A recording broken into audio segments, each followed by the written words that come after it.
Muito boa noite, meus lindos amigos da Sociedade Espírita Estrada de Damasco, todos aqueles internautas, né, que acessarão depois, os nossos amigos que, por algum motivo, não puderam estar conosco hoje, né? Nós estamos aqui mais uma vez para dar continuidade ao nosso estudo do Evangelho, né, que nos consola, que nos auxilia na nossa caminhada. Então, hoje a gente vai continuar o capítulo 17 do livro do Evangelho, né? Sede Perfeitos é o título. E nós vamos continuar no item 4 até o item 7. Vamos falar do bom espírita, a parábola do semeador e a instrução dos espíritas. E hoje o convidado somos nós, né? Nós da família Damasco, que estamos semanalmente juntos, né? Que nos amamos, que gostamos de estar juntos e vamos falar do Evangelho, trocar ideias, né? Cada um com um pouquinho de conhecimento que já adquiriu, vamos aprender uns com os outros, né? Então, vamos harmonizar com a página do nosso amigo Marcelo Berlim, que trouxe a página de Emmanuel, e em seguida fará a nossa prece. Boa noite a todos. Do livro Religião dos Espíritos, uma mensagem de Emmanuel, que ele traz em 1959. Ela tem referência à questão 798. E fala a palavra aos espíritas. Espíritas, lembremos de que templos numerosos, há muitos séculos, falam de Deus, efetuando porfiosa corrida ao poder humano, esquecendo-lhe a abnegação e a humildade. E porque não puderam acomodar-se aos imperativos do Evangelho, fascinados de que se achavam pela posse da autoridade do ouro, erigiram pedestais de intolerância para si mesmos. Todavia, espíritas, a intolerância é a matriz do fratricídio, e o fratricídio é a guerra de conquista em ação. E a lei da guerra de conquista é o império da rapina e do assalto, da insolência e do ódio, da violência e da crueldade, proscrevendo a honra e aniquilando a cultura, remunerando a astúcia e laureando o crime, acendendo fogueiras e semeando ruínas enrajadas de sangue e destruição. Tudo isso começou com a intolerância. Somos, assim, espíritas, chamados à tarefa da restauração da paz, sem que essa restauração signifique retorno aos mesmos erros e sem que essa paz traduza a inércia dos pântanos. É imprescindível estudar educando e trabalhar construindo. Não vos afasteis do Cristo de Deus sob pena de converterdes ao fenômeno em fator da vossa própria servidão e às cidadelas da sombra. Nem algemeis os punhos mentais ao cientificismo pretensioso. Mantende o cérebro e o coração em sincronia de movimento. Mas não esqueçais de que o Divino Mestre superou a aridez do raciocínio com a água viva do sentimento, a fim de que o mundo moral do homem não se transformasse em pavoroso deserto. Aprendamos com Cristo a mansidão vigilante. Herdemos do Cristo a esperança operosa. Imitemos Jesus a caridade pura. Tenhamos do Cristo o exemplo resoluto. E saibamos preservar e defender a pureza e a simplicidade dos nossos princípios. Não basta a fé para vencer. É preciso que a fidelidade aos compromissos assumidos se instale por chama inextinguível da própria alma. Não confliteis estéreos, não fanatismo dogmático, nem trono de ouro, nem exotismos, nem perturbação fantasiada de grandeza intelectual, nem a bajulação às conveniências do mundo, nem mensagem de terror, nem vaticínios mirabolantes, apenas o amor. Jesus, querido amigo, obrigado, Senhor, pela tua paciência infinita. Obrigado, Jesus, por segurarmos nas nossas mãos pequeninas, de espíritos devedores, e seguir conosco, apesar, Jesus, da nossa malcriação, apesar, Jesus, de tudo aquilo que a gente vem fazendo em desencontro aos teus ideais. Obrigado por resistir, persistir, a fim de nos mostrarmos o caminho através das tuas obras e dos teus exemplos. Fortifique em nós, Senhor, da família Damasco, encarnados e desencarnados, amigos dos dois lados da vida, que possamos escutar as tuas palavras e levar para o nosso dia a dia e transformar, Senhor, a nós e ao mundo. Que assim seja. Muito obrigado. Graças a Deus. Que bom que estão chegando mais alguns amigos, né? Sejam todos muito bem-vindos. E nós vamos iniciar o nosso estudo, né? Falando um pouquinho, né, sobre o homem de bem, que foi um dos itens que a gente estudou na segunda-feira. E a gente vai trazer um convidado muito especial, que a gente gosta muito, né? Bastante importante no nosso movimento espírita, né? Nós convidamos Haroldo Dutra, ele aceitou fazer parte do nosso encontro de hoje. Então, só um minutinho para a gente compartilhar. Com esse anúncio, já que achei que era o Júlio Filho, mas tudo bem, Haroldo também vai servir. Júlio Filho é uma pessoa tão ocupada, gente. Aí ele, de vez em quando, não pode. Muito obrigado pela deferência especial. O que mais se ouve hoje em dia é as pessoas se queixando, quase que desistindo de serem boas.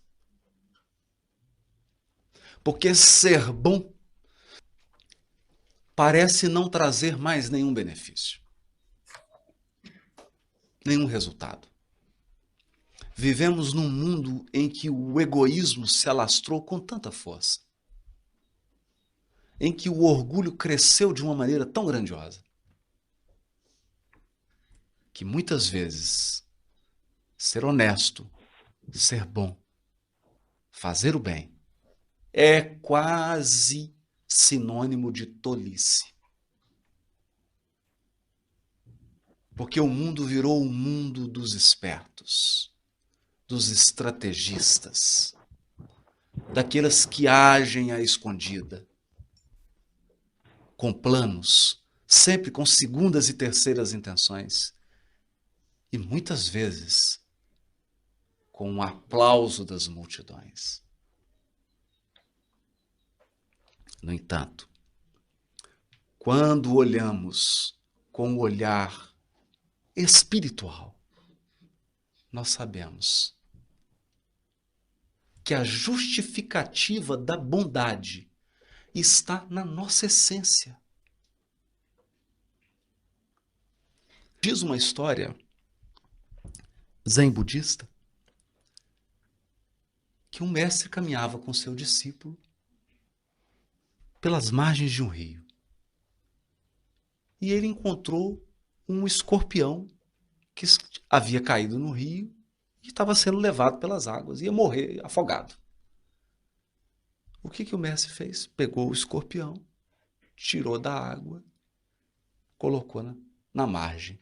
Quando ele colocou o escorpião na margem, ele picou a mão daquele mestre. E aí o discípulo olhou para aquilo e falou assim: mas mestre, que loucura é essa?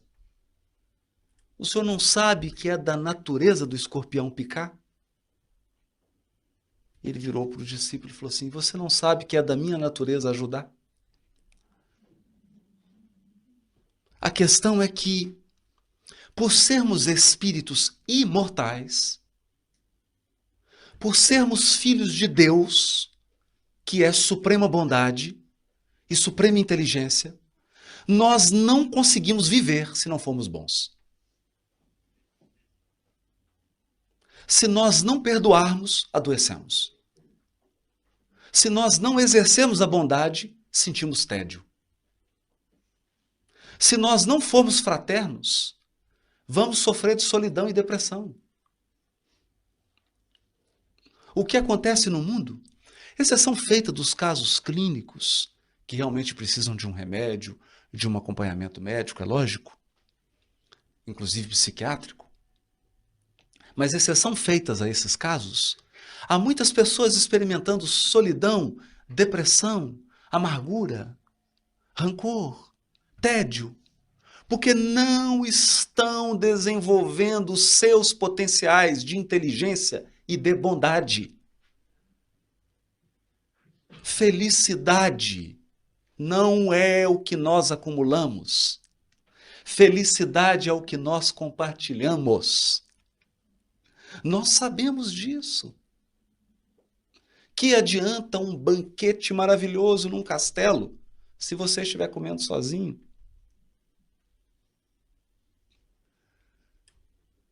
O bom da refeição é poder compartilhar. Nós fomos criados para o compartilhamento. Nós fomos talhados para a bondade. É por essa razão que no Evangelho segundo o Espiritismo, Kardec escreve um item maravilhoso. O homem de bem. E descreve todas as virtudes que eram possíveis serem colocadas naquele momento sobre o homem de bem. E ele finaliza dizendo, é claro que o homem de bem tem mais virtudes, mas aquele que tiver essas está no caminho de adquirir as outras. E nós olhamos para aquele item do homem de bem e imaginamos que se trata de um super-homem ou de uma mulher maravilha. Mas, na verdade, aqueles somos nós.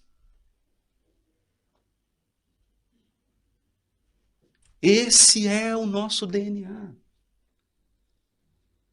Porque nós somos filhos de um Criador que é inteligência suprema e que é bondade suprema.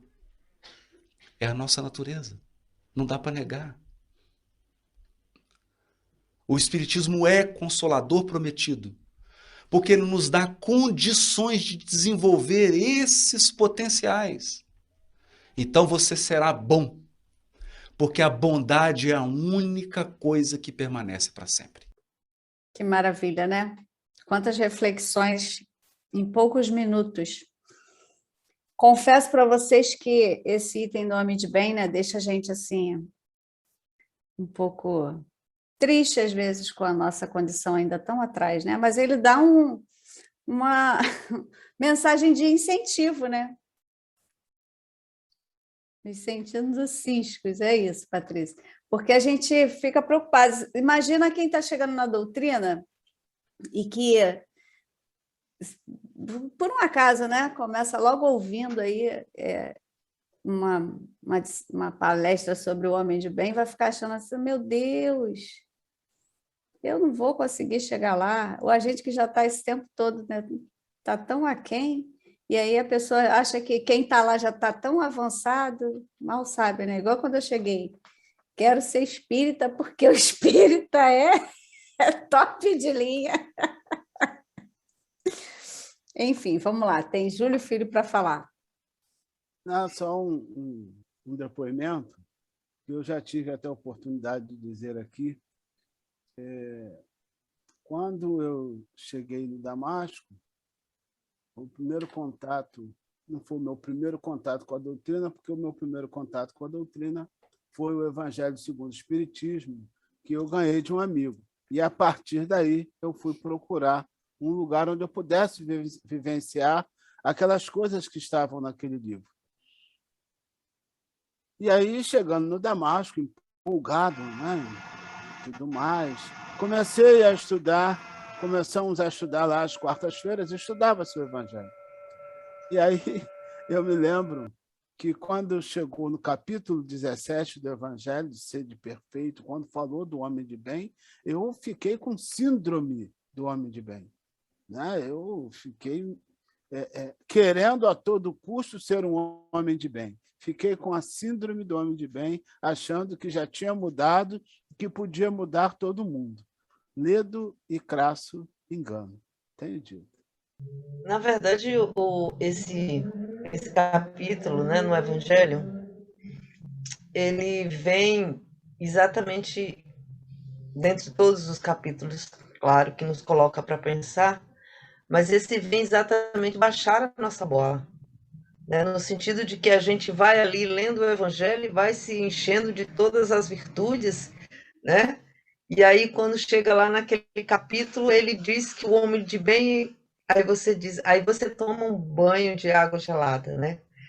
Caraca, como eu tô longe, né? Como eu ainda preciso caminhar para atingir. Mas ao mesmo tempo, ele te coloca que você já tá no caminho, né? Você tá no caminho. Quanto tempo vai custar, né? Não importa. Mas só em você reconhecer que eu digo muito lá no trabalho que a gente está sempre no lugar, né? Isso é todo mundo fala, é um jargão, mas a gente sempre está no lugar que realmente precisa estar, né? A gente realmente precisa estar. E aí, e eu vivencio isso todo dia quando ele diz assim, que me chamou muita atenção: ser bom não nos traz benefício, né? É assim que o mundo está vendo, né? É como se ser um homem de bem não nos trouxesse nada em troca, né? Seria uma tolice, seria, como ele falou, seria tolo até, né? É assim que as pessoas estão tendo essa visão, porque o mundo só quer realmente tirar proveito, né? E eu vejo isso todo dia, né? Aqueles incentivos assim, os mais, né? Assim, que diz assim, você não vai fazer isso? Eu digo, não vou. Mas você tem que agilizar, tem que fazer para agilizar. Mas se para agilizar vai depender do que você está querendo que eu faça, não vou agilizar. Quer dizer, a gente tem que fincar o pé, né? A gente tem que ficar o pé e tipo assim, e ser transformada num ET, numa pessoa que não pertence a esse mundo. Isso nas coisas mais simples, né?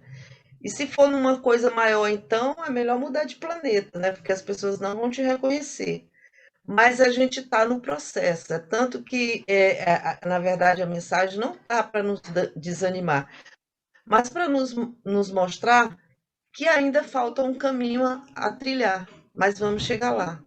É interessante essa fala do Haroldo, porque uma parte que cortou, ele diz: parece que estamos vendo um super-homem ou uma Mulher Maravilha, mas na realidade somos todos nós. E quando ele diz que está na nossa essência em sermos bons, porque somos criaturas de um Criador que é luz e que só emana amor. E o amor se expressa na bondade. Então, é justamente como a Teresa falou: Deus não nos agride nos impondo essas características do homem de bem para agora, mas ele te dá o norte, é a carta a seguir. Então, quando a gente começa a olhar esta leitura e se sentir mal, já é um sinônimo de que algo está fervilhando dentro de você para um esforço desse se melhorar. Porque antigamente poderíamos ler e passar totalmente indiferente aos nossos olhos e ao nosso coração, né, esse ensinamento. Hoje ele já nos causa constrangimento, né, porque a gente não consegue seguir todos os quesitos que tem nessa página, mas esse constrangimento é importante porque é sinônimo de evolução. Porque quando você está estático, né, é igual quando falamos da outra vez, né, uma virtude parada, né, ela não se desenvolve, ela não brilha. É necessário uma virtude que se movimenta, é necessário uma virtude ativa. Então, tenhamos consciência de que essa página, né, vai servir como uma luva para nós no momento certo. O importante é que já começamos a ter o entendimento desse ensinamento. Eu vou entrar aqui agora, vou pedir para compartilhar, porque, na verdade, como a gente cita aí, né, o homem de bem, e o próprio André disse que a gente está aí no caminho, a Teresa também disse que a gente está no caminho, mas que caminho é esse que a gente pegou? Ou seja, nós estamos indo para um determinado local, qual é o ônibus que a gente pegou, né? Para o nosso objetivo, todo mundo está pegando uma condução. Tem gente que está indo de bicicleta, tem gente que está indo de carro, tem gente que está indo com mais gente, vai de ônibus, tem gente que está indo com muita gente, já está indo de trem. Mas qual foi o caminho que a gente pegou? Aí eu vou trazer aqui um compartilhamento aí. Compartilhei, amigo, por gentileza. Vou clicar aqui. Vou vir para cá. Isso aqui. Os bons espíritas. O caminho que a gente pegou foi o ônibus da doutrina espírita, né? Alguns irmãos pegaram o ônibus do candomblé, outros pegaram da Umbanda, outros pegaram o ônibus do catolicismo, do budismo, do maometismo. Nós pegamos aqui, né, esse ônibus chamado espiritismo. E aí, a Federação Brasileira, né, traz aí um estudo que eu peguei, fiz só uma sinopsezinha desse roteiro, para que a gente primeiro se situe, né? Porque falou, será que nós somos bons? Aí depois diz assim, os bons espíritas, para ver se pelo menos a gente consegue se encaixar nos bons espíritas, para quem sabe a gente se encaixar posteriormente, né? Nos bons aí, que é o capítulo anterior, que é o homem de bem. E ele diz o seguinte, existem duas categorias de espiritualistas, segundo Kardec. Primeiro, os indecisos, incertos, que têm uma vaga intuição das ideias espíritas, sem a coordenação e a precisão conferida pelo espiritismo. E os espíritas sem o saberem. Ou seja, tem até gente que nem religião tem, mas que é espírita. Entendeu? Por quê? Porque possui o sentimento inato dos princípios da doutrina, sem jamais terem ouvido falar dela. André cita, e todos nós, e eu costumo falar muito com meus irmãos evangélicos, que o capiroto é meu irmão, tendo como base que a essência do capiroto é luz, é amor. Eles dizem que é o mal. Não. A essência, ele veio de Deus, a criatura de Deus, e Deus não faz nada mal. Então, a essência daquele que a gente chama de Lúcifer é amor. Agora, ele fez uma outra opção. Beleza, mas a essência dele, ele não vai conseguir mudar. Ele pode mudar as atitudes, mas a essência é aquilo que você foi criado. E aí, a gente vem tratando aqui, eu não sei se tem como vocês enxergarem, não sei se está, para mim está coberto aqui. Como é que tira essa tarjetazinha aqui em cima? Alguém consegue Você pode ler? arrastar, Marcelo. Você segura, bota o mouse numa parte já vi, mais já vi, pretinha. já vi. Beleza, já arrastei. Os aspectos do espiritismo e as categorias dos adeptos. Vamos ver se a gente se encontra em uma, duas, ou talvez nenhuma, né? Das manifestações. São aqueles que somente creem e constatam. São os espíritas experimentadores.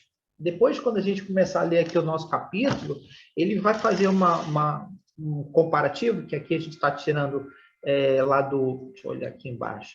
Do livro de Dois Médios, o capítulo 3, item 28, mas comparando com os bons espíritas, onde ele vai falar sobre aquilo que a gente está fazendo, né? Que é a gente crer na realidade das manifestações, crer, mas não compreende nem nas suas consequências, nem no seu alcance barbaral. Ou se compreende, não as aplicam em si mesmo. Então tem a filosofia e a moral. Compreendem, admiram, gostam, mas não praticam. São os espíritas imperfeitos. Tem a aplicação dos princípios. Praticam ou se esforçam por praticar. Verdadeiros espíritas, os espíritas cristãos.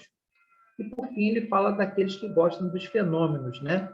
Eles aceitam, sem verificação, o absurdo. São os espíritas exaltados. E aí, dando continuidade, vou tirar daqui agora, passo aqui para cima. Ele fala que os experimentadores são aqueles que creem simplesmente nas manifestações. O espiritismo é apenas uma ciência de observação. São aqueles que gostam dos fenômenos. Aqui próximo a nós, em Macaé, tem um centro espírita chamado Centro Espírita Pedro, onde Peixotinho fez as manifestações de materialização. O centro espírita ficava lotado para ver os fenômenos. Mas, posto que isso se encerrou, o centro espírita ficou praticamente vazio. Por quê? As pessoas não aproveitaram, vendo ali algo sobrenatural, que existia alguma coisa guaral. Então, eram aqueles que estavam lá apenas pelo fenômeno. que iam para ver apenas o espetáculo, entendeu? Os espíritas imperfeitos compreendem a parte filosófica, admiram a moral daí decorrente, mas não praticam. Os espíritas imperfeitos. Os verdadeiros espíritas, os espíritas cristãos, admiram a moral espírita, praticam a caridade é a sua regra de conduta. Ele já consegue botar isso na sua vida, ele já consegue usar dessa ferramenta que a gente falou da nossa outra aula, né, do nosso outro encontro, que a caridade é uma grande ferramenta a serviço de nós e do outro. E os espíritas exaltados, que são levados pelos entusiasmos exagerados, são iludidos pelos espíritos mistificadores, é uma espécie mais nociva, né, do que útil à causa do espiritismo. Ou seja, eles acabam trazendo coisas para a doutrina que não são da doutrina, ou falando de coisas que não estão no bojo da doutrina, porque eles são iludidos pelos nossos irmãos que querem, de alguma forma, mistificar. Pode falar aí se alguém tiver para falar, viu? Bons espíritas. Isso aqui, eu estou procurando uma imagem, e eu acho que essa imagem é fantástica.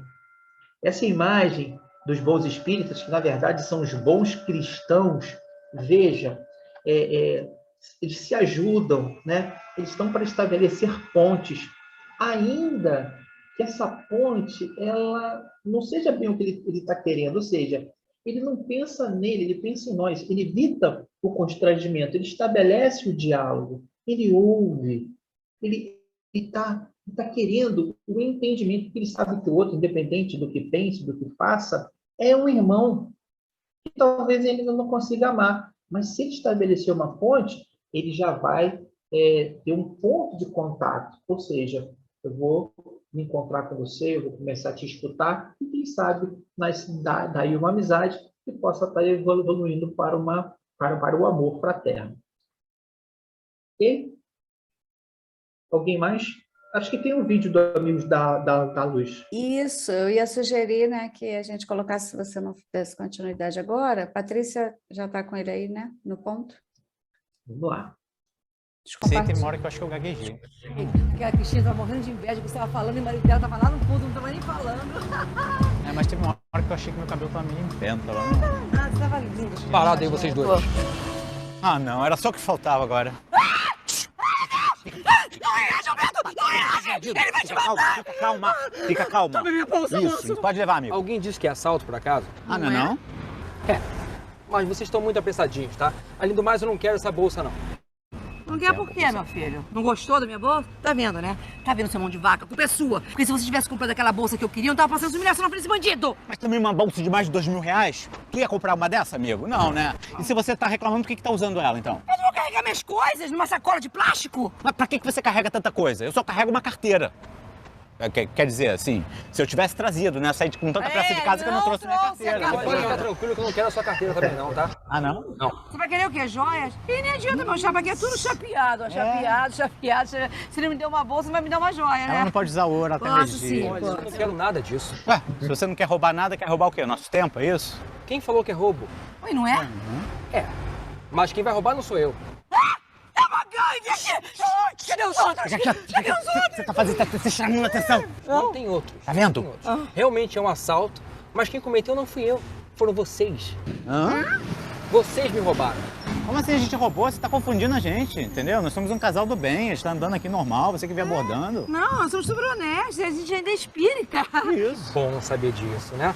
Então talvez eu nem precise colocar vocês na justiça. É que depois de trabalhar 10 anos na empresa de vocês, fui mandado embora sem mais nem menos, com a mão na frente e outra atrás, e não ganhei um tostão dos meus direitos. Um funcionário, que bonitinho! Oh, meu querido, tu achou que eu não ia te reconhecer? E reconheceu? Não, porque meu óculos, entendeu? Aumentou e eu não tive dinheiro pra trocar meu óculos. Tá. E dos meus direitos?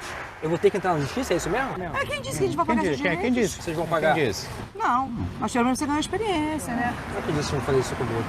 Mesmo sabendo que tudo que vocês fazem tem uma consequência na lei de ação e reação, como ensina o espiritismo. E quem disse que a gente é espírita? Vocês não são? Somos. Mas não o tempo todo, entendeu? A gente sabe separar as coisas. O profissional, o espiritismo é espiritismo. Se você chega uma hora antes, você pegava a gente lá no centro a gente é muito espírita, né? Muito, eu dou até palestra lá. Vem cá, por que você não aproveita esse momento, essa situação que você está passando tão difícil e não pega a minha bolsa? Isso. E aí você vai treinando. Treina, isso. Olha só, pega e sai correndo. Pega, pode pegar. Pega. Você não, moça. Eu também sou espírita, mas sou espírita o tempo todo. Com licença, tá? Caraca, isso foi bonito. Muito. Eu vou usar isso na palestra semana que vem, sabia? Lacrou.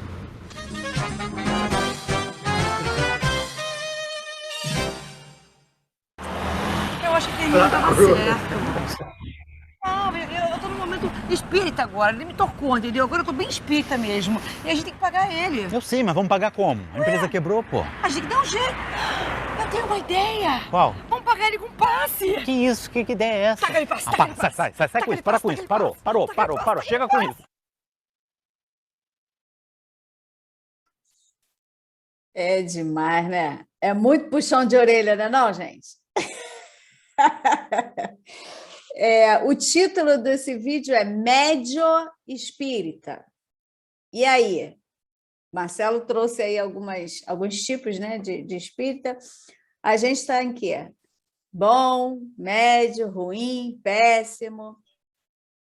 Eu particularmente acredito que a gente está fazendo...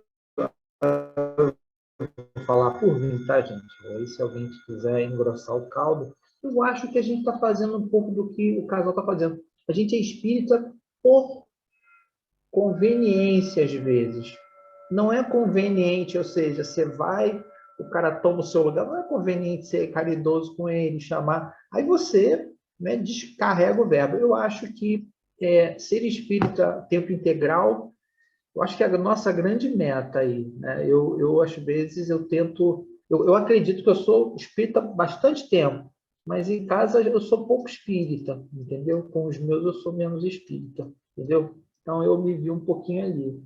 Eu acho que eu preciso ser mais espírita praticante, entendeu? Vamos ver o que Eliane acha disso. Não, ela vai me inventar. Vamos ver.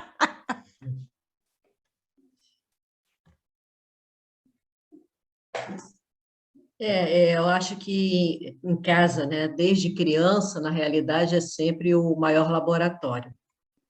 A vida inteira, assim, né? Diz que a infância é o primeiro laboratório, mas continua sendo o maior a nossa vida inteira, porque com quem a gente tem mais proximidade é que a dificuldade aumenta, né, de atuarmos como bons espíritas.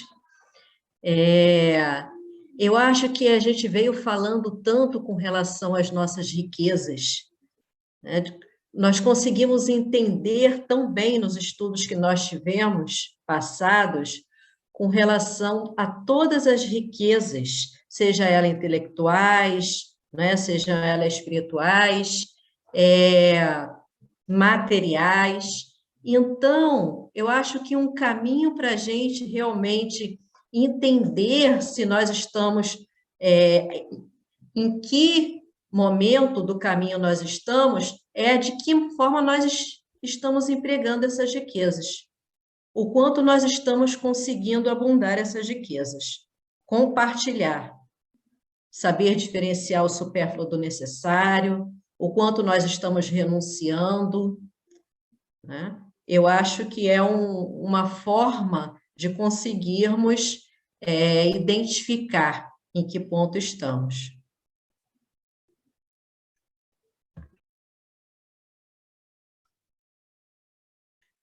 Eu acho que a gente passa por várias provas, né? Todos os dias, assim, não é provas, mas nós somos muito testados, né? Eu acho que a gente, muitas vezes, fica invigilante, né? Porque eu acho que, quando o Marcelo diz que a gente está nesse processo, né? Que a gente vai estar percorrendo esse caminho, que a gente está buscando ainda, apesar de muito falhos, né? A gente fica se cobrando já, né? No nosso último evangelho, eu e Júlio, a gente terminou o estudo com essa preocupação, né?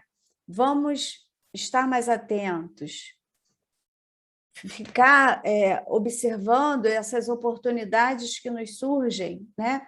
de ser melhores, de contribuir, de poder ajudar e não desperdiçar, como a gente citou no dia, né, algumas situações que ocorreram e que a gente desperdiçou.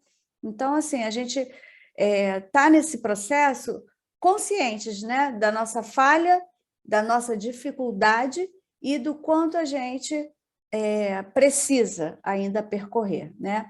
Como a gente iniciou ouvindo o Haroldo falar do homem de bem, eu me sinto, né, envergonhada ainda por estar tão longe, com tantas dificuldades e tantos anos de doutrina, né? Porque eu acho que o que mais me envergonha é isso, o quanto eu já ouvi e o quanto que eu já me melhorei, que é muito discrepante, né? Mas que isso não tem me desanimado, porque eu já ouvi muitas pessoas falarem isso, né? É muito difícil ser espírita, e muitas pessoas desistem porque a mudança é exigida, mas porque nós mesmos reconhecemos essa necessidade de mudar. Então, cada estudo que a gente faz e que nos chama a atenção, né? Poxa, eu ainda estou falhando nisso, ainda preciso melhorar, ainda estou fazendo certas besteiras, né, que eu não deveria mais fazer, mas que a gente entende que está no processo que não pode desistir. Eu acho que essa é a maior mensagem que fica, apesar de todos esses erros aí que às vezes a gente se vê cometendo. Tem 3 pessoas com a mão levantada. Tereza, André e Eliane. Raul Teixeira, ele tem uma palestra que ele diz assim, que ser espírita não é para quem quer, é para quem pode. Né? Eu, ouvindo ele falar isso, eu diria assim, eu acredito que é para quem aguenta o tranco. Eu pensei, né? Puxando para mim. Porque não é fácil. Né? Não é fácil. Eu diria que eu, dando meu depoimento, eu sirvo diariamente a Deus e a Mamon. Porque uma hora a doutrina espírita ela é sensacional porque ela faz com que a gente trave dentro da gente uma guerra, né? Um conflito diário entre fazer o bem, né? Entre estar atento ao bem e estar ali, né? Vivendo com as coisas que às vezes a gente não consegue fazer. Né? Por exemplo, eu diria, que exemplo você dá?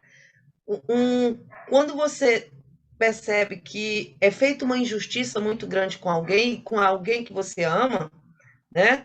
Você esquece, né, de imediato os princípios, né, doutrinários e quer partir para cima. Mas o que é legal depois é que você diz assim, fiz tudo errado. Eu não poderia ter agido dessa forma, porque existe, aí você vai raciocinar e você vai usar a lei de causa e efeito, você vai, entendeu? Você vai para os princípios básicos da doutrina espírita, os pilares dele, e vai chegar que você fez tudo errado. Então, é legal por isso, porque você está todo dia você cai, né? Todo dia você cai, mas todo dia você levanta. Né? Então, por isso que a minha caminhada, já que eu estou falando de mim, ainda é muito longa, né? Porque eu estou caindo diariamente, mas o que eu sinto de bacana nisso é porque eu também estou levantando. Então, quando eu vejo isso, eu sinto que eu estou num processo, né? Num processo que pode ser longo, né? Muito longo, muito mais do que longo prazo, né? Mas estou no processo, então me anima ser espírita por conta disso. A Tereza já falou bastante coisa do que eu ia falar também, então já disse quase tudo, mas vou só, logo no primeiro trechozinho dali do Evangelho mesmo, os bons espíritos, bem compreendido, mas sobretudo bem sentido, né? O Espiritismo nos leva a essa página do homem de bem. E ele encerra dizendo, o Espiritismo não institui nenhuma nova moral, facilita o homem a inteligência e a prática do Cristo, facultando fé inabalável, esclarecida aos que duvidam ou vacilam. Ou seja, então, ele não traz nada de novo, porque isso está em nós. E na realidade, o que a Teresa fechou falando ali, né, quando a gente erra, apesar de não sermos dono da verdade absoluta, porque cada religião tem o seu fragmento de verdade, mas aquilo que entendemos como verdade, isso não nos permite ficar caído, né? Porque nos impulsiona a ficar de pé e ficar mais vigilante, pelo menos naquele erro, né, que é mais forte. E essa situação de acender uma vela para Deus e para Mamon, isso é muito legal, essa fala, porque a Jaqueline iniciou, e normalmente quando a gente entra para a doutrina e vê os expositores, você essa pessoa tão boa, né? tão isso, tão aquilo, e depois a gente vai vendo, né, que ela não é tão boa, né, que ela é tão comum como nós, mas que ela também está lutando, né? E ela serve de exemplo não por ser boa, ela serve de exemplo pela luta dela em se melhorar. É onde a gente vai tomando como referência, né, algumas pessoas que estão, né, mais amadurecidas, vamos dizer assim, né, mais calejadas, né, de tanto cair e levantar, tanto cair e levantar, aprendeu, e esse ensinamento ele esparge, e você acaba seguindo dentro dessa luminosidade dessa pessoa que já aprendeu. Entendeu? Então, acho legal da doutrina isto. Eliane. Diante do que já foi falado aí, né, completando, que no caso seria estar sempre em movimento, constante movimento, né? A gente não pode estagnar. Então, a gente cai sim, mas que a gente comece a levantar cada vez mais rápido, né? E eu acho que o bom espírita é aquele que ele procura a cada dia diminuir mais a distância entre o discurso e a prática, a teoria e a prática. Eu acho diminuir cada vez mais isso. Excelente. Muito legal essa fala, Eliane. Muito legal. Verdade. Marcelo, está fechado seu microfone. Vou fazer a introdução e você bota o filme. Mas agora, para tudo que a doutora Valna vai falar. Vamos ouvi-la. E não é Valna, não, Vlana, que a Patrícia está nomeando ela aí. Diferente. Digitei errado, correndo. Mas é você mesmo, Valna. Abre o microfone. Não vou aparecer para não cair mais uma vez. Tá? A gente já aprendeu tanto com a doutrina espírita, né, que nós estamos sendo testados o tempo todo, os nossos valores testados o tempo todo diante do mundo, né? Nós somos o homem no mundo que temos que levar a tudo aquilo que nós já aprendemos. Então, a gente tem que se perdoar primeiro, dar oportunidade a nós mesmos, que a gente já aprendeu com a doutrina espírita, que a gente tem que lutar contra as nossas más tendências. Então, o tempo todo, parece que a gente fala assim, dá-me paciência, meu Deus. Aí ele não vai dar a paciência, ele vai dar os motivos para a gente ter a paciência. Então, a gente está sendo testado o tempo todo para a gente praticar isso tudo que a gente já aprendeu. E nisso a gente vai se conhecendo, né? Fazer aquilo que Santo Agostinho falava, né? Que toda noite fazia aquela revisão e ver o que a gente errou e no outro dia tentar acertar. Então, essa é a oportunidade que a gente tem que dar nós mesmos, que aí a gente vai entender o outro, que o outro está errando também, porque a gente erra, e o outro não tem nem esse conhecimento que a gente tem, e a gente erra tanto ainda. Mas é mais ou menos isso, a doutrina espírita nos dá a oportunidade de a gente nos testar o tempo todo, testar os nossos valores, aquilo tudo que a gente aprendeu até agora. E é muito bom. Obrigada, gente. Vocês já falaram tudo, né? Só deixei por último, não tinha mais nada para falar. Você é ótima em conclusões, viu, Valna? Você devia escrever bem as suas redações. Verdade. Ela sempre sintetiza as nossas ideias, né? Lá no grupo do Damasco. Ai, meu Deus do céu. Então, eu penso assim, cada um vendo esse vídeo dos Amigos da Luz, né, fica pensando assim, né, no nosso dia a dia, né, onde que a gente ainda está cometendo certos erros que a gente sabe que são gritantes ainda, né? Ontem, Júlio falava para mim, calma, calma, você está com problema lá com seu pai, calma, não desconta em mim.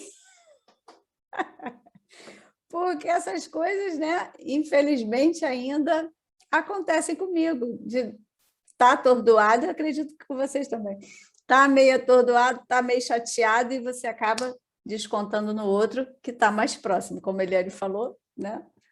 São nos nossos mais próximos que a gente acaba pecando, com os nossos mais próximos que a gente acaba pecando mais, né? Tereza, a Patrícia está, né, meio que botando o nome das pessoas meio em alemão, assim, eu acho. Patrícia, depois... Tereza, depois André. Enquanto a gente... É o André Tereza, depois... Não, o André? o André primeiro. Perdão. Desculpa, André. Não, que isso. Realmente em casa é o grande laboratório. É o grande laboratório mesmo para a gente testar aquilo que a gente vem buscando aprender.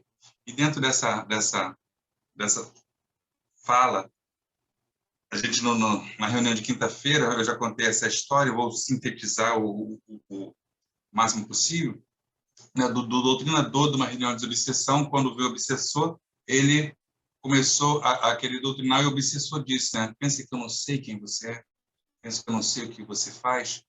Então, a gente sabe que a espiritualidade, principalmente quem trabalha, né, está sempre sendo vigiada. Mas é muito difícil, realmente, a gente conseguir ficar vigiar para conseguir ser espírita integral.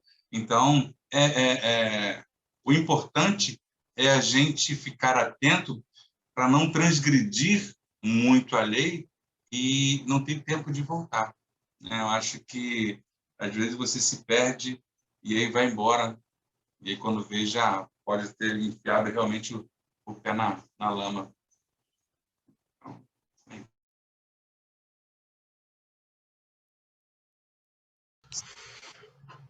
A coisa é tão, assim, difícil, né?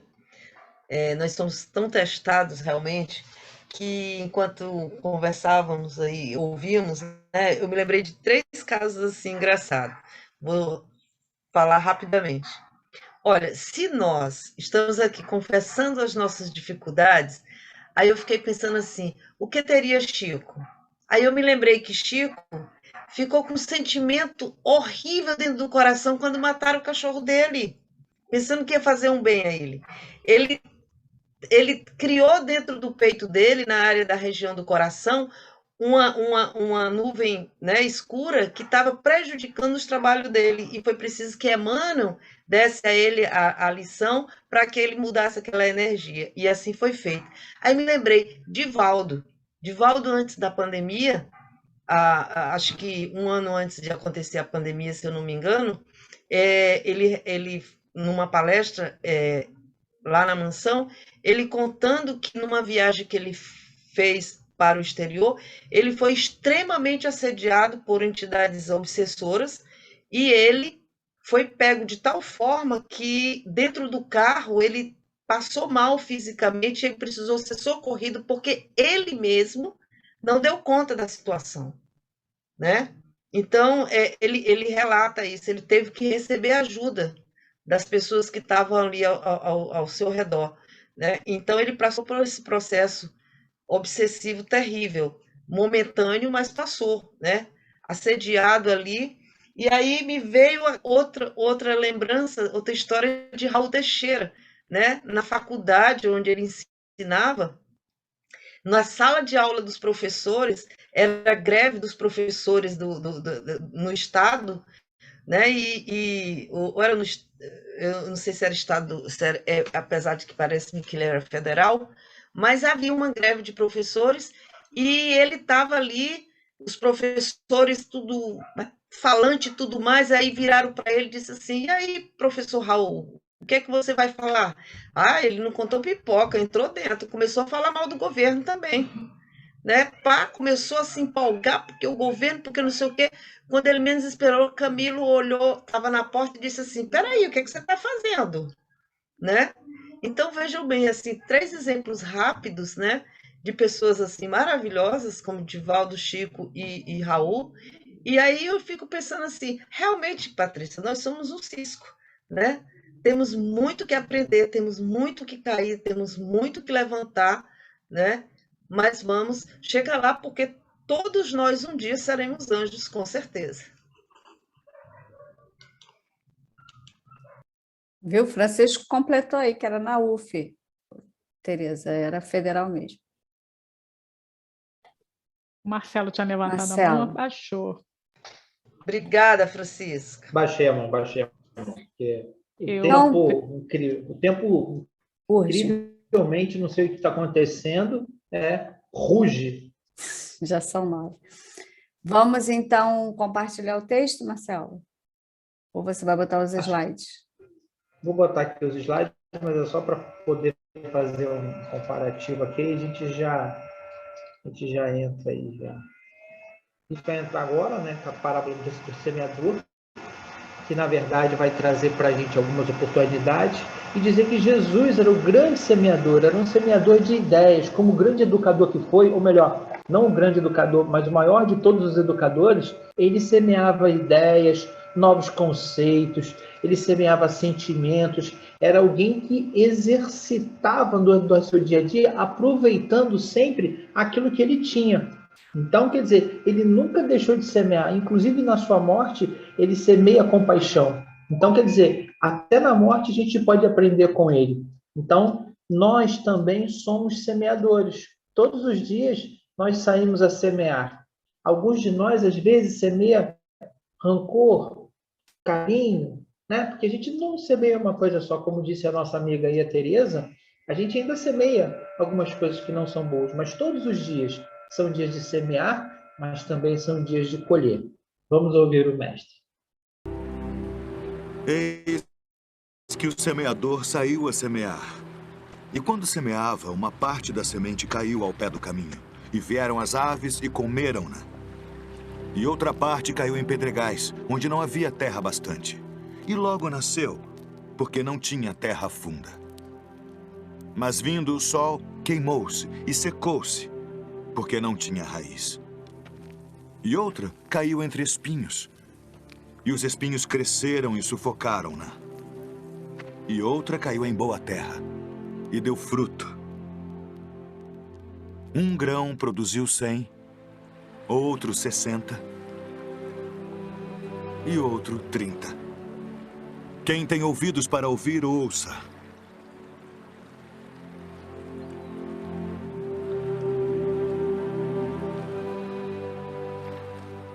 Por que lhes falas por parábolas? Porque a vós é dado conhecer os mistérios do reino dos céus. Mas a eles não é dado.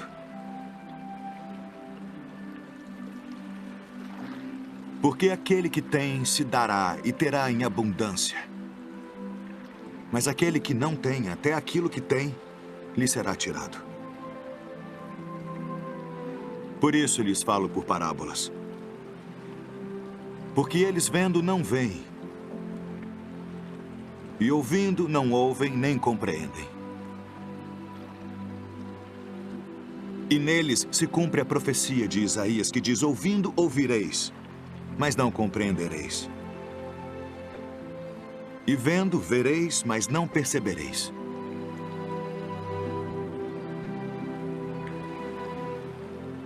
Porque o coração deste povo está endurecido. E ouviram de mau grado com seus ouvidos. E fecharam seus olhos, para que não vejam com os olhos,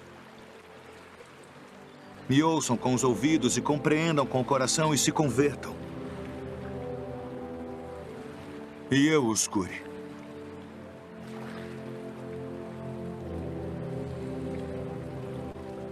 Mas bem-aventurados os vossos olhos, porque veem, e os vossos ouvidos porque ouvem. Porque em verdade vos digo que muitos profetas e justos desejaram ver o que vós vedes e não ouviram. E ouvir o que vós ouvis e não o ouviram.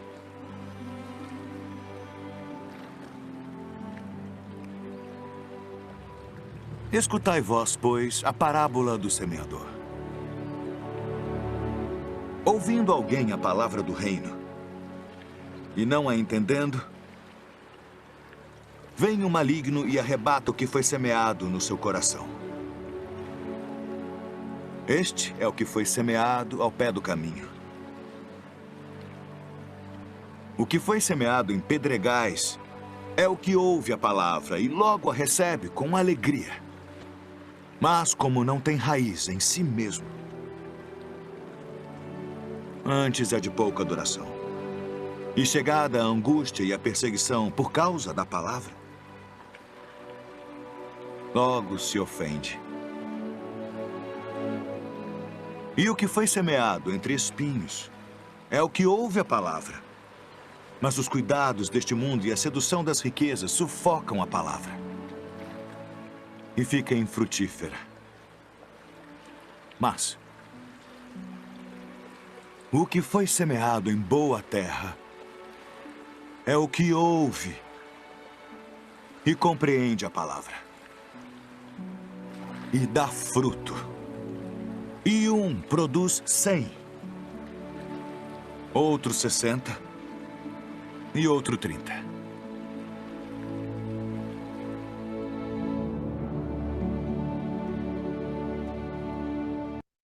Que solo temos sido nós, né? Arenoso, argiloso, calcário, humoso. Porque todos os dias nós temos recebido essas sementes, que são as palavras do Evangelho, que é, às vezes, a palavra de um amigo, palavra de consolo, talvez um alerta. Mas e nós? A gente tem conseguido abrigar?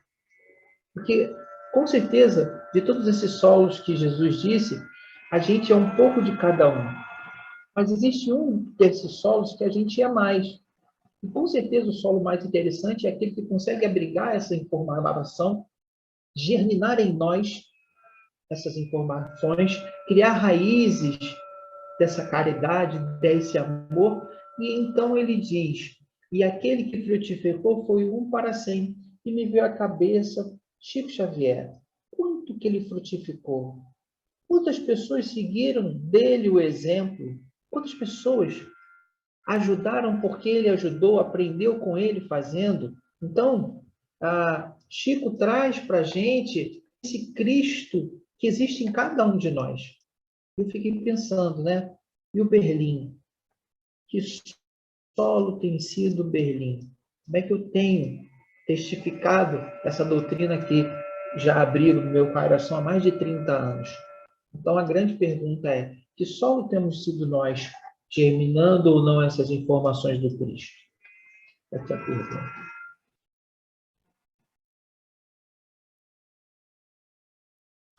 Eliane está aguardando, né, para falar.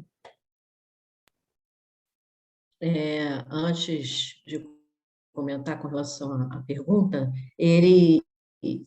o personagem ali, Jesus, né? Eu achei muito interessante quando ele disse que aquele solo, aquela semente que logo germinou, mas que não tinha profundidade, logo secou. É porque não estava enraizada em si mesmo. Olha que interessante, não é? Então, o que eu entendo daí é que, antes de mais nada, para que a gente consiga receber bem essas sementes, que o nosso solo esteja bem preparado, que nós estejamos bem preparados, a gente precisa, acima de tudo, ter esse alicerce, ter autoconhecimento, para que a gente esteja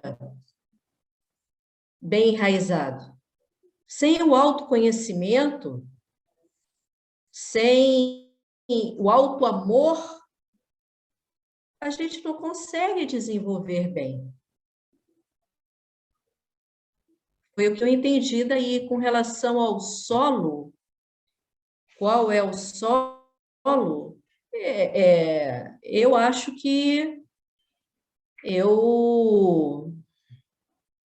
ainda falta um caminho longo aí a percorrer para que esse solo seja aquele que realmente germina e vai frutificar, né? Eu acho que eu sou aquele solo que tem conhecimento do seu potencial, né? Como eu já falei outras vezes, estou longe de me achar um cisco, ou achar que não dá, ou achar, sim, dá, eu não sou um cisco, eu tenho o solo todo ali, prontinho, só esperando o meu enraizamento para que realmente frutifique da forma correta, né? Então, potencial não falta. Falta vontade de realmente renunciar da forma como eu preciso renunciar para realmente que esse frutifique da forma certa.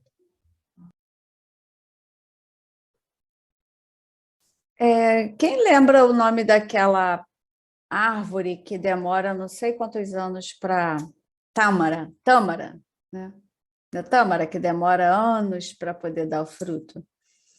Quem planta tâmara não come ou não colhe tâmara. Já ouviram esse texto? Você planta, mas você não vai comer dela, né? Porque são muitos anos, né, para que ela frutifique. Aí eu estou aqui pensando, quando eu ouvia Jesus falando ali com os discípulos, eu fiquei pensando naquelas pessoas que entram na doutrina, né? Onde eu estou, que entram na doutrina, mas a doutrina não entra. O Júlio fez um estudo com a gente sobre isso, né? Mas a doutrina não entra e a doutrina entra, mas a questão é como ela sai de você, né? Acho que a gente está nesse processo da doutrina sair de nós através das ações, né?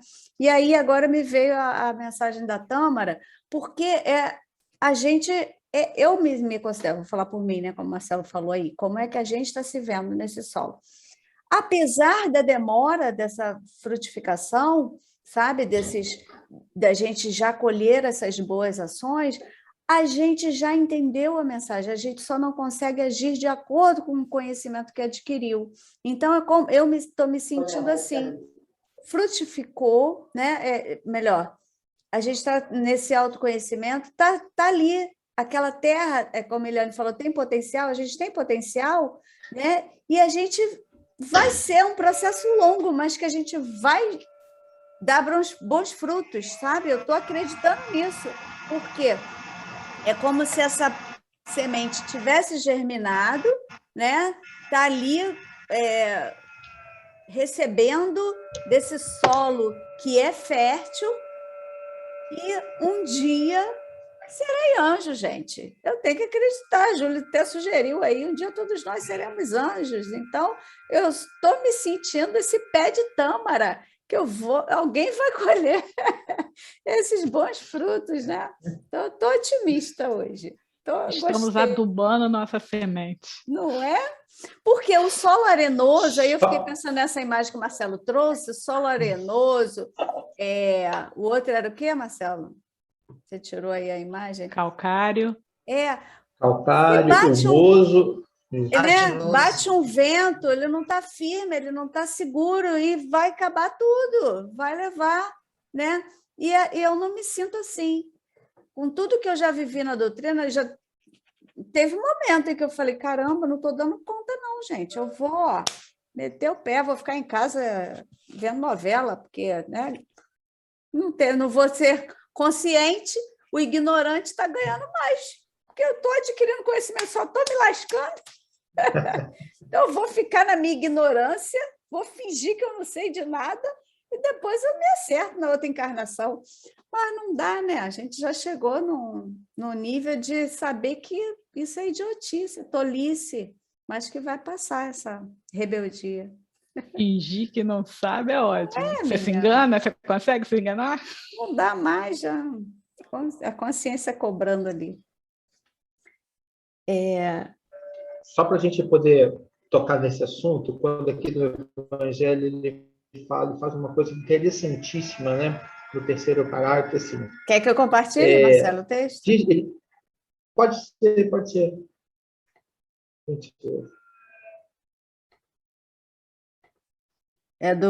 Já está lá na parábola? Os bons espíritos. Ah, os tá. bons espíritos. Espíritas. Terceiro, preciso, é o terceiro parágrafo. Terceiro é esse aqui, senão... Oh, o terceiro é esse, será então necessária... Começa aqui. A versão deve estar outra, não tem problema.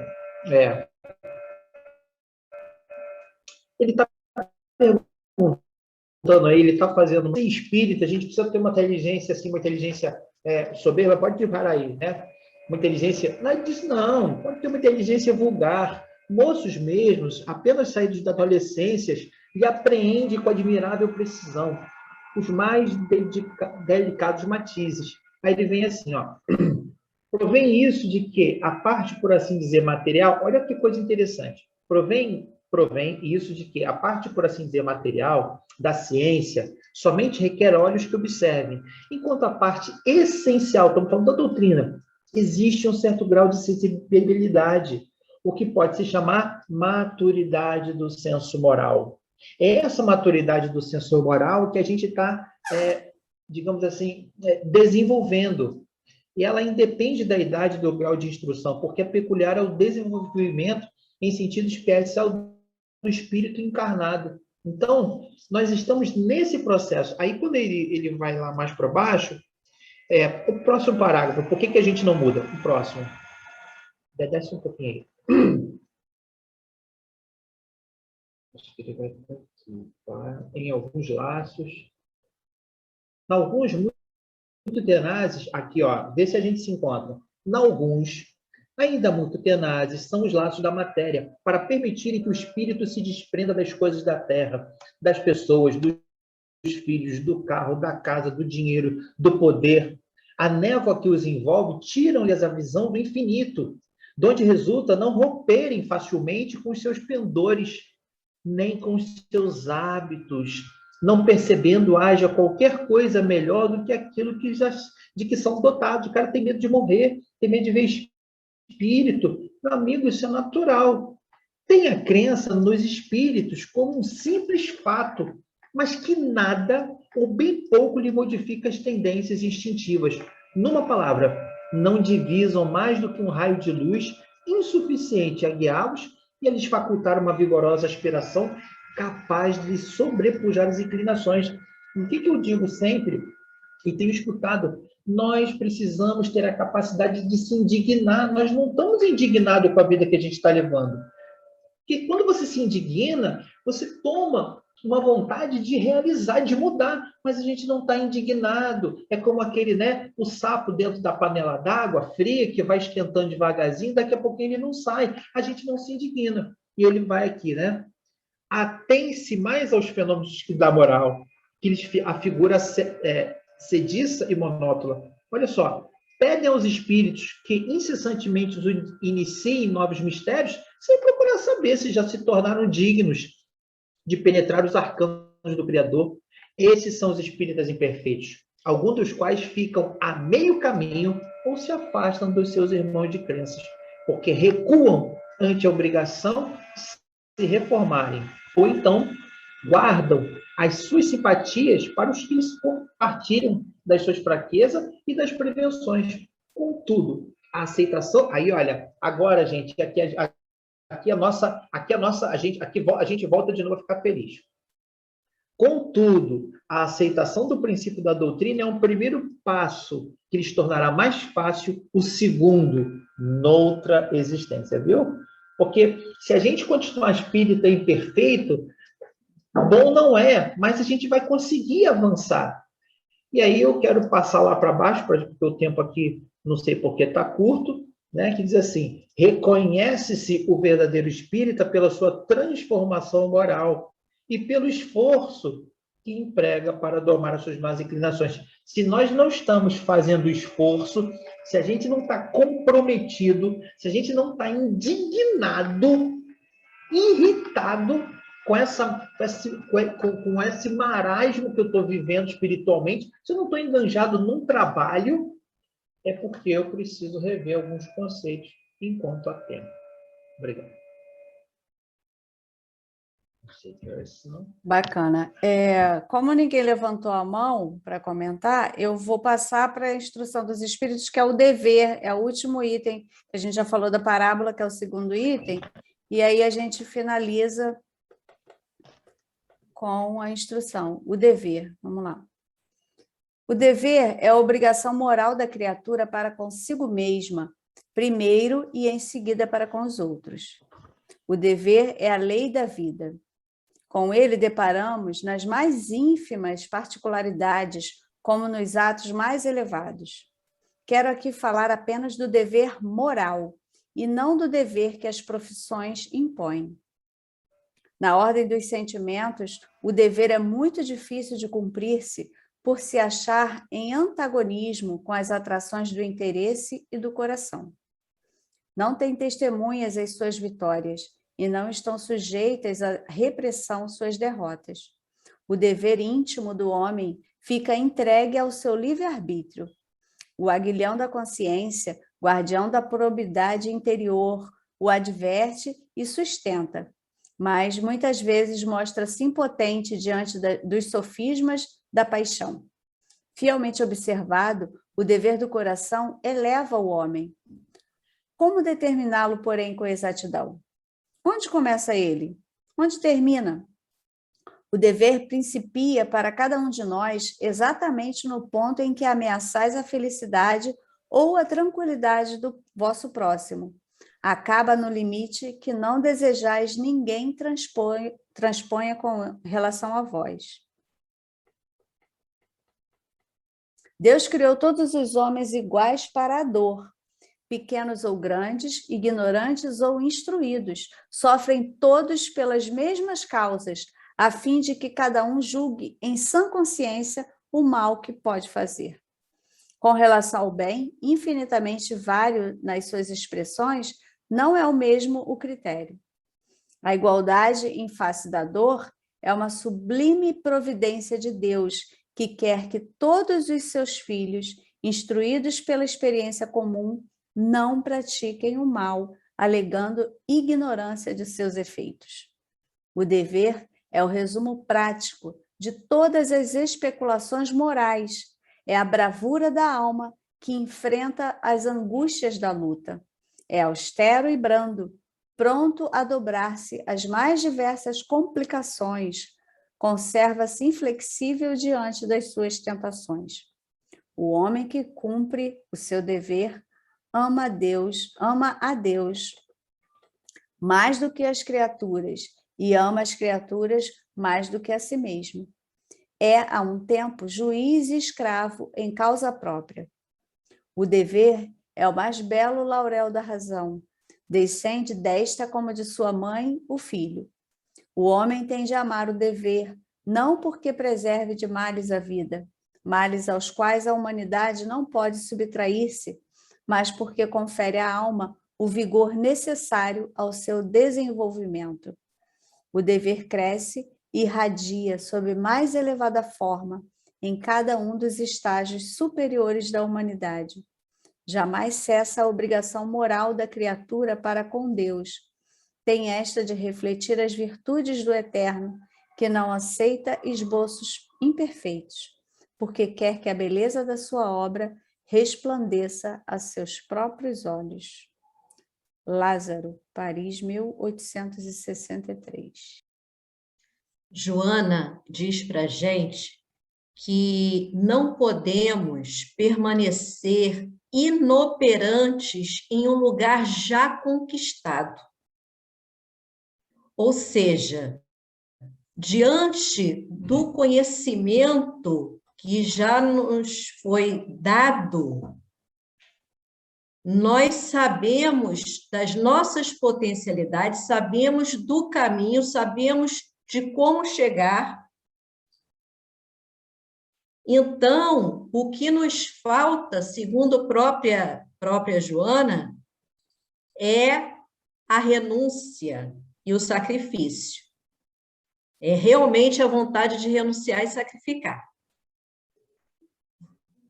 É o que nos falta. Então, a gente precisa realmente identificar as possibilidades, é o que ela diz. Identificar as possibilidades e seguir adiante.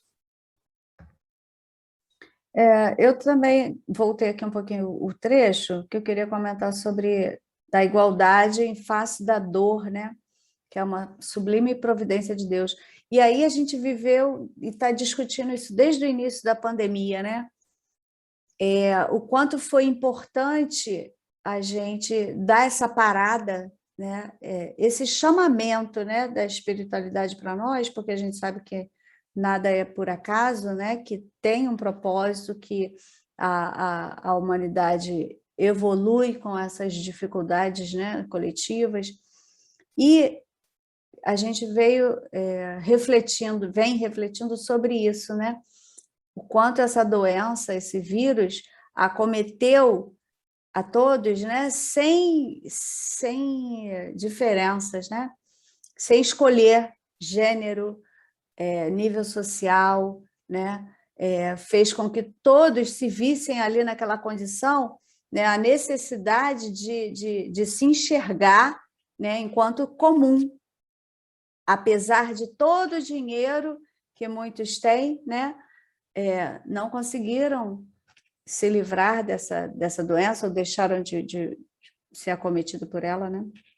Então, a gente vê a importância dessa dor e do nosso dever enquanto filhos de Deus, né? Nessa luta aí da sobrevivência, de se amar, de fazer a nossa parte, né? Já com um comentário feito pela filha dos donos do Banco Itaú, eles são bilionários, quando ela disse que meu pai morreu com um dinheiro enorme por falta de um bem que é de graça, ar. Ele morreu por falta de ar. Então, nem todo o dinheiro do mundo conseguiu comprar uma coisa que era de graça.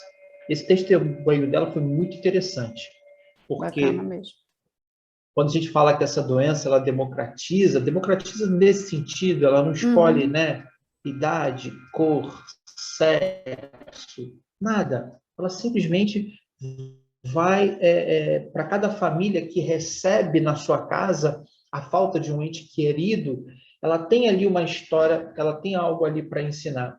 Uma das coisas que eu não sei onde li, que eu achei interessantíssimo, foi dizer que, assim, muito mais perigoso do que o vírus é uma pessoa que, apesar de ter visto tudo isso, não mudou. Então a gente muito mais maligno do que o vírus é alguém que, passando e vendo isso tudo, não se modificou. Bacana.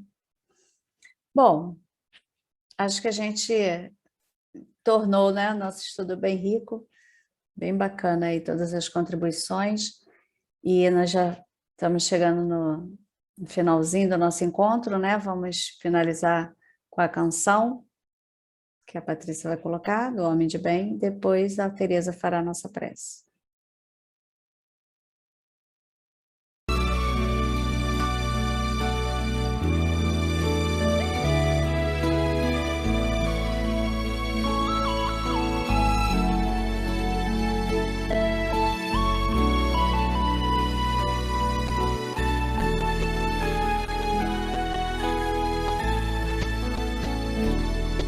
O verdadeiro homem de bem é aquele que pratica a lei de amor, de justiça e caridade, de pureza e de bondade, interroga a consciência se essa lei já violou. Não comete o mal, tem fé em Deus e na bondade. Sabe que nada acontece sem a sua permissão. Tem fé no futuro e por isso coloca os bens espirituais acima desses bens só temporais. Quando nas dores da vida e nas decepções aceita sem murmurar, porque são provas ou expiações. Encontra benefícios nos serviços que prestam, nas lágrimas que secam e nas consolações. Seu primeiro impulso é de pensar nos outros antes de si, antes dos seus. É bom, benevolente, humano e muito mais. Nem de raça, nem de crença, distinção ele não faz. Respeita todas as convicções. A caridade sempre é seu guia. Não tem ódio nem rancor, nem desejo de vingança. A exemplo de Jesus, perdoa todo dia. É indulgente com as fraquezas alheias. Não procura defeitos nos outros. Estuda suas próprias imperfeições. Trabalha sem cessar para combatê-las. Não se envaidece com a sorte ou com os dons pessoais. Usa, mas não abusa dos bens materiais.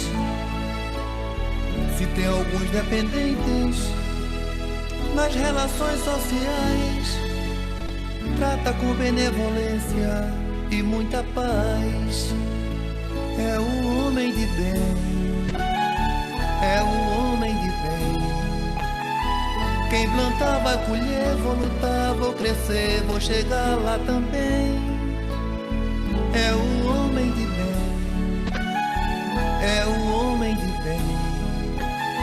Quem plantar vai colher, vou lutar, vou crescer, vou chegar lá também. É o homem de bem, é o homem de bem. Quem plantar vai colher, vou lutar, vou crescer, vou chegar lá também. É o homem de bem, é o homem de bem. Quem plantar vai colher, vou lutar, vou crescer, vou chegar lá também.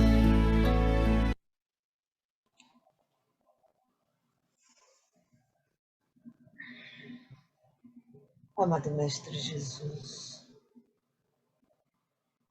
estivemos em oração durante todo o nosso estudo da noite de hoje, onde nós vivenciamos o Teu Evangelho, onde nós refletimos de forma bem íntima, cada um, sobre qual solo que nós estamos, que predomina dentro de nós. Diante dessas lições, Senhor Jesus, e de reflexão, que possamos sair, Senhor, com um grande aprendizado. O homem de bem, tão belamente musicado. Mestre querido, abençoa-nos, cada um de nós, que nos encontramos aqui, com todas as dificuldades diante do momento, mas firmes em nos reencontrarmos semanalmente, através dos computadores, dos celulares, Jesus, fortalece a nossa vontade.